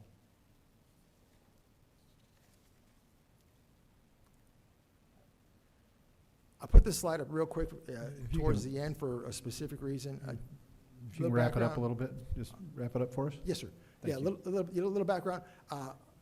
Lived in Carrollton 30 years. Over that time, I've been on the Planning and Zoning Commission a little over 9 years. Back in 2002, Plano, Richardson, Carrollton developed this retail study, the Tri-City Retail Study, for underdeveloped or unused hard corners. There were a lot of hard corners all throughout all three cities, trying to figure out what to do with them. Basically, what the study came out with and said, a number of reasons cause this: speculation, somebody buy it for retail and never develop. People who own larger single-family areas were trying to allow for retail at the corner to provide service uses for them. Or, as we're saying with our proposal, is unintended consequences of these adjacent developments sort of blocked out these sites to be able to develop as commercial and retail. We believe I believe if a 2032 plan is done, if a 2032 study is done, and this property is still zoned commercial employment without any other things going on to it, it will be one of these corners that's in that intersection. That wraps up my presentation for the zoning. If I may talk about the concept plan, because that was sort of folded in, or if you want me to wait for that, I'm more than happy to. Yeah, why don't we, yeah, I'll give you a couple more minutes. Yes, sir, to- yeah, that's all it is. you're- It has to do with the waivers that we're asking for. Okay, running kind of long, so let's, I'm sorry, I apologize. thank you. Regarding the waivers, we're asking for a few things because they're very site-specific to what has impacted us on the perimeters. We are asking for the street design waivers in terms of not having a primary entrance to the neighborhood. The aerial to the east of our concept plan is Kingsgate, which is at the far west end of town. When the subdivision ordinances are written, they're written generally speaking. And so larger developments, it's to handle the volume of traffic that these single-family neighborhoods create, you need to have some larger areas, some larger intersections to handle that volume of traffic. And that's what this divided entry does. And this is, as you can see down at the far south end, they have a large divided entry. That entry takes up an 80-foot right-of-way versus the 50-foot right-of-way that's normally involved with the local street. We don't think that volume of traffic is going to take place in our neighborhood, so we are asking for that waiver. We are also asking for the waiver going, only having 30 feet of paving for that first leg of the intersection of those entrances till we hit that first street. The city will require every street out there to have 31 feet of paving versus 26, which is the city standard of the 6. And then once again, that extra paving allows for it to handle that traffic volume. We think if the streets are 30 feet wide versus 26 feet wide, that's going to encourage people to bypass the intersection at Spring Creek and Communications if there's red lights to cut through the neighborhood, which we don't think is a benefit to our residents. The last thing has to do with the driveway spacing for the driveway to the east of us from the Plaza's development. If we met the spacing requirement that the city has for driveway spacing, our driveway would be located basically at the west end of Lot 1, just to the west of the entry street. That west property line would be the west property line of our street. What that does is that does not give me a 125-foot intersection offset from the continuation of that street to the north. So I come in and then per the city's code, I have to have 125 feet before I can hit another north-south street. Setting that to meet the driveway spacing standards, I can't do that. If I offset that, keep going farther to the west and offset that street 125 feet, what I end up doing is that entry street ends up being in lot 2 and 3, which starts going into the right turn lane of Communications Parkway. So now that's even, that impact, in my opinion, that's a global impact versus an internal impact. So we have proposed to leave the street where it is. Our traffic volumes are so small. We have 14 lots on one street, 19 lots on the other street. Our traffic consultant feels that that is not going to have a negative impact on the traffic system in Plano. And with that, I will stop talking, sir. All right. Thank you. Commissioners, questions for the applicant?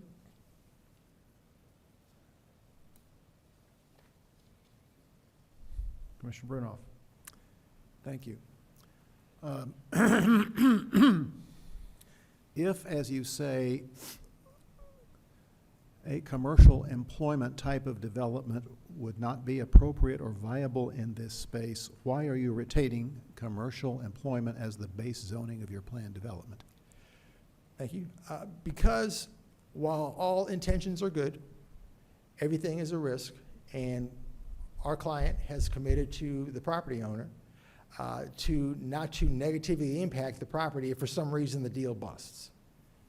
If the builder walks and we can't find another builder, if for whatever reason something happens for the developer and the deal doesn't go through, we don't want to zone the property for SF6 and then give the property owner 8.5 acres zoned SF6 that he may not be able to market to somebody.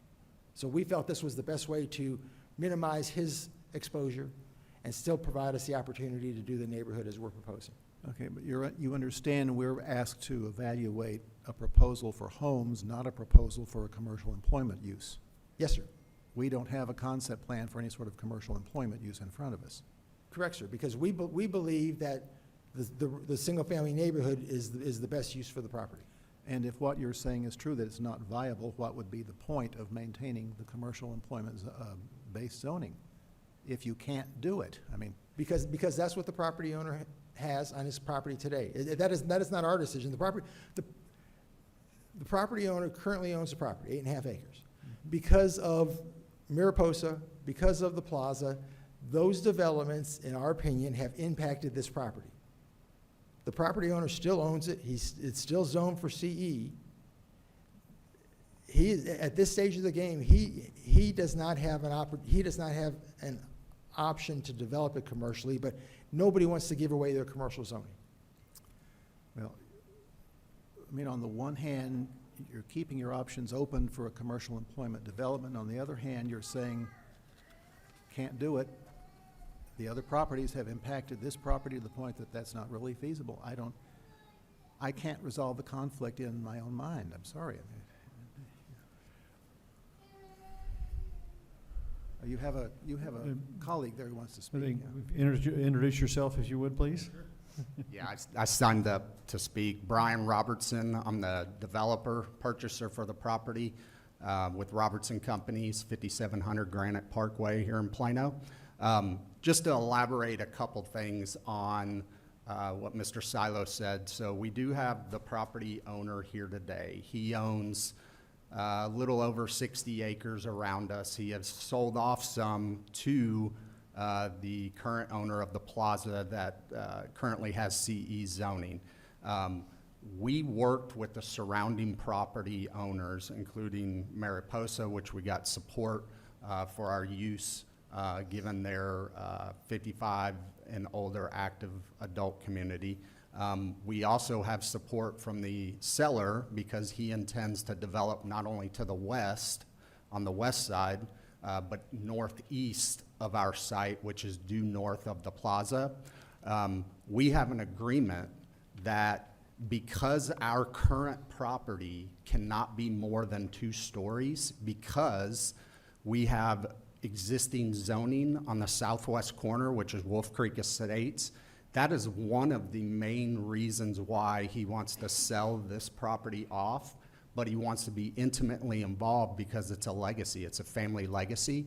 with him owning all the properties, the Backus family, which you all know here in Plano, he wants to see this project come to fruition by adding future homeowners to the neighborhood because he feels like the commercial employment district at this corner without going higher than 2 stories doesn't have the value.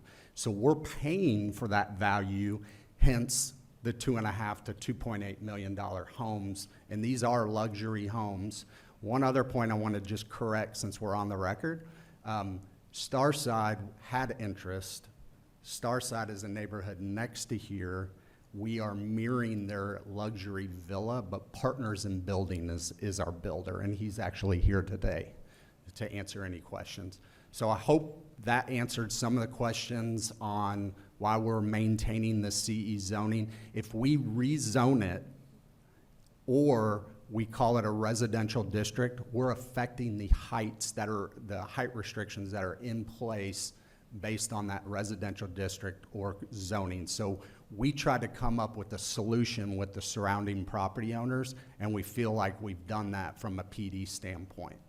Aren't those height restrictions for the purpose of protecting the residential properties? That is correct, and we're well aware of the potential surroundings and the site plans. Our builders are actually willing, and we've had very, very intense conversations on this because of the location and what you have around here with the demand for high-end luxury real estate, or call it a lock and leave buyer in this commercial employment district, or the headquarters that are all up there at Legacy West. We really feel like there's a demand at this price point for a lock and leave buyer that wants a really nice home but doesn't want the half-acre lot and have to keep up with. And so we are putting a disclosure in our sales contracts. We've talked that very, very deeply with the builder. We're gonna, obviously to promote the neighborhood, we're gonna have site plans everywhere. So even though the plaza is approved to the east, doesn't mean the plaza is gonna be the plaza in 3 to 5 years, but we're gonna promote it because we think it's a great use and we'd love to see it come to fruition just like you all.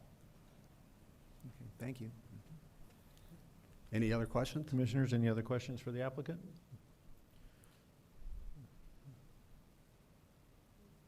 Nobody?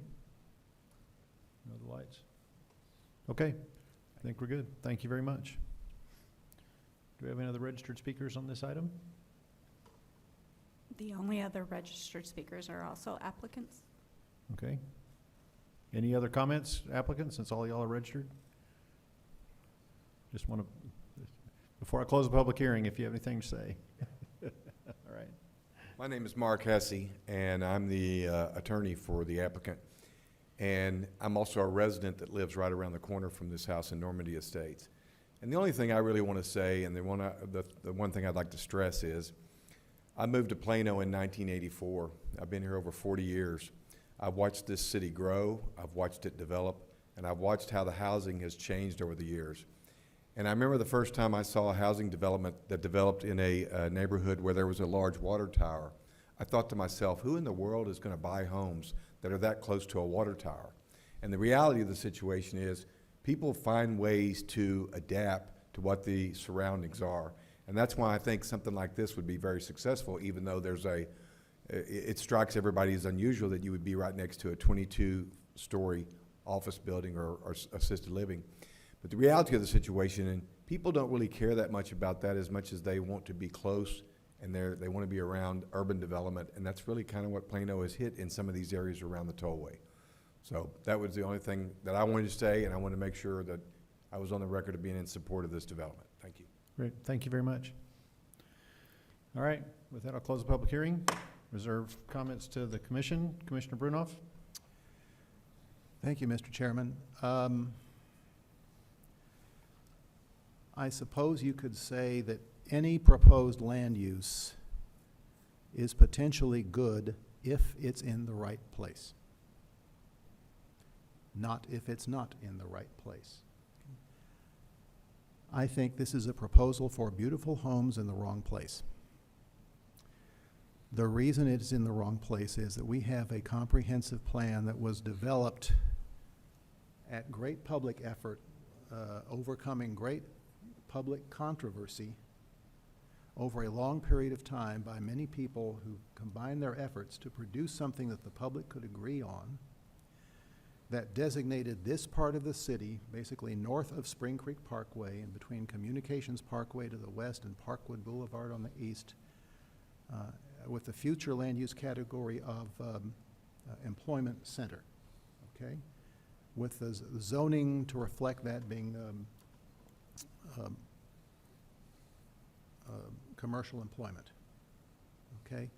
The comprehensive plan specifically provides that residential uses are not appropriate in this area. This area is designed to promote and support the economic life and future of the city by providing a place where employers can come in and establish buildings, headquarters, or at least places of business that employ people, skilled people, that can maintain Plano as an economically vibrant city. Commissioner Bronski, who unfortunately is not with us this evening, I think spoke very eloquently to that point a few weeks ago when we were considering the proposed Parks at Legacy development, which is the old JCPenney campus.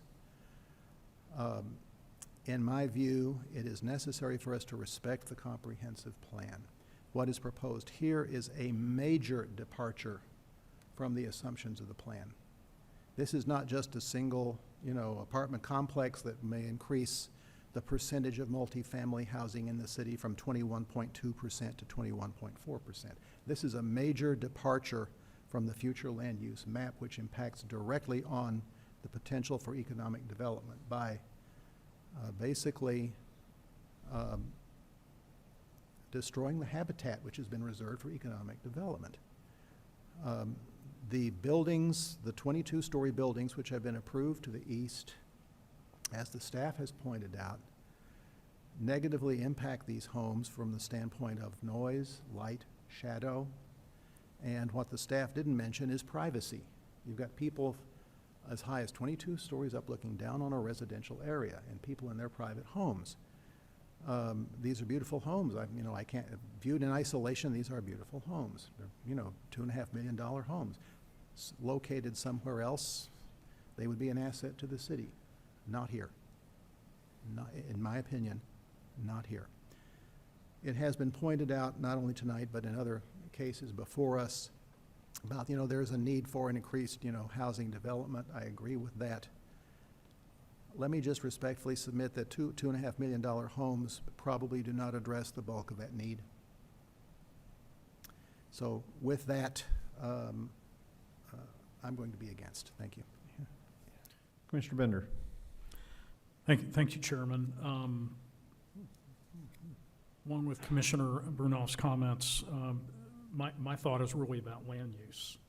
And when I look at this development and I think about land use, and I look at what's, again, you look at the comprehensive plan and you look at what's been developed and so forth, I just don't see this as the right land use. So that's my comment. Thank you. Commissioner Lawley. I agree with whatever was the applicant was saying about the potential for mixed use and proximity to shopping, living with shopping. But with this development, you see that it's secluded. It is it's fenced out. There's only two ways to go out, in and out from this development. I don't think it has the same vision that they're envisioning. It's not going to be integrated in the surrounding areas, to me. So for that reason, I don't think that it's the right use for this piece of land. Thank you. I think one of our primary charges as a Planning and Zoning Commission is to follow where possible, unless we see significant deviations, the guiding principles of the comprehensive plan. And we all know the findings policy, which is in order for us to deviate from the plan and sign findings, we have to find one of several things. One, that whatever's presented in front of us fits the guiding principles of the comprehensive plan. It's substantially beneficial to the immediate neighbors, the surrounding community, and the general public interest. And in order to override the comprehensive plan, we need to, as a commission, find those things. I believe this product is desperately needed in Plano. I do believe there's a market for it. I do believe you would sell every one of them. Unfortunately, I do agree, unfortunately for you, I do agree with the other commissioners that have spoken, and I do not find that this project rises to the level that we can disregard the comprehensive plan that it is our duty to implement as best as we can. And I don't, as much as I do think you've got a great idea here, I do have to agree with Commissioner Brunoff. I think it's a great project in the wrong location. So that's my position. Commissioner Lingenfelder, any comments? You're the only one who hadn't spoken, so since we're kind of short-handed tonight. I think I'm very pro-development and want to see the residential as we've talked, and I've looked at this and gone back and forth for days now since it was sent to us, so we're able to look at it. But ultimately, I have to agree. I mean, it takes a lot to have to deviate from the comprehensive plan for it, because we do have to sign our lives away. It feels like when we do deviate, and we must justify that. And I just don't think this will allow me to, is enough for me to justify that deviation. So. All right. Commission, anybody prepared to make a motion? Commissioner Brunoff. Mr. Chairman, I move that item 5A be denied. Do I have a second from anybody? Commissioner Bender. Yes, I second the motion. All right, any other discussion? Everybody, please, and just to be clear, a yay vote is to deny. A nay vote is to pursue another motion. So all in favor of the motion to deny?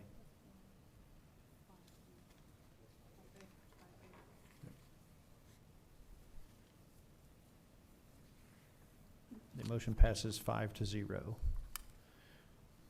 So, thank you, gentlemen, for being with us tonight. We need to take up item 5B.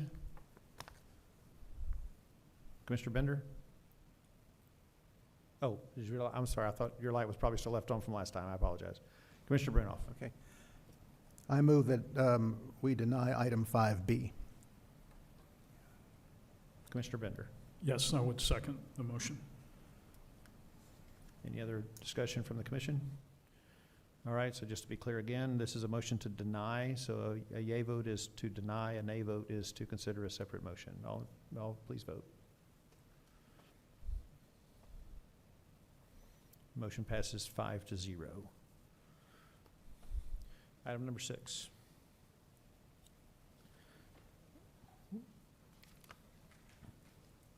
Non-public hearing items. The presiding officer will permit limited public comment for items on the agenda not posted for public hearing. The presiding officer will establish time limits based upon the number of speaker requests, length of the agenda, and to ensure meeting efficiency may include a total time limit. Agenda item number 6 is a request to call a public hearing to amend Urban Mixed Use 1 on 156.3 acres located at the southeast corner of Plano Parkway and Custer Road. Applicant is Jackson Walker LLP. This item is for legislative consideration. Thank you. Commission, this call for public hearing is to request the applicant would like to amend the UMU1 Heritage Creekside District. We require these calls for public hearing whenever a district, in this case UMU1, has multiple property owners. However, the applicant has stated in the letter provided that they intend to, this UMU1 amendment proposed will only impact the tracts owned by RPC. If you have any questions, I'd be happy to answer them. staff is recommending that the commission call a public hearing on this item. Commissioners, any questions for staff? Just to refresh our memories, if we don't do this, they have to get what percentage of the owners to all agree?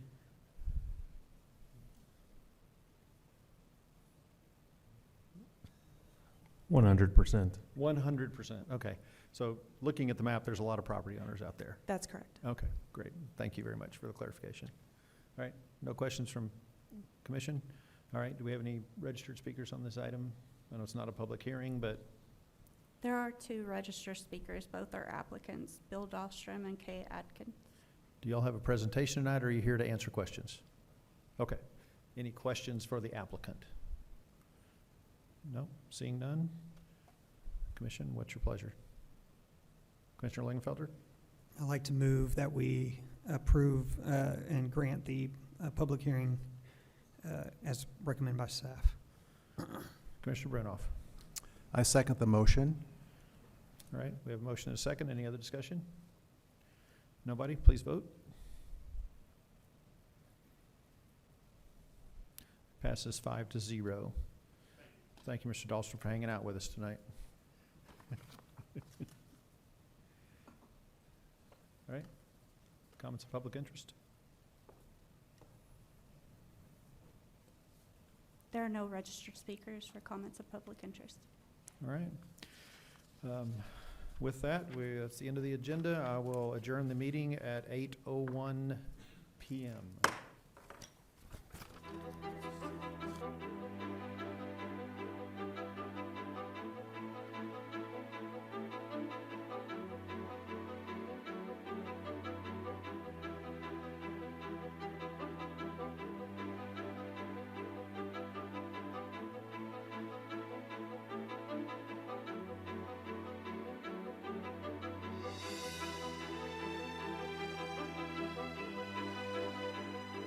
Make sure you change that air filter.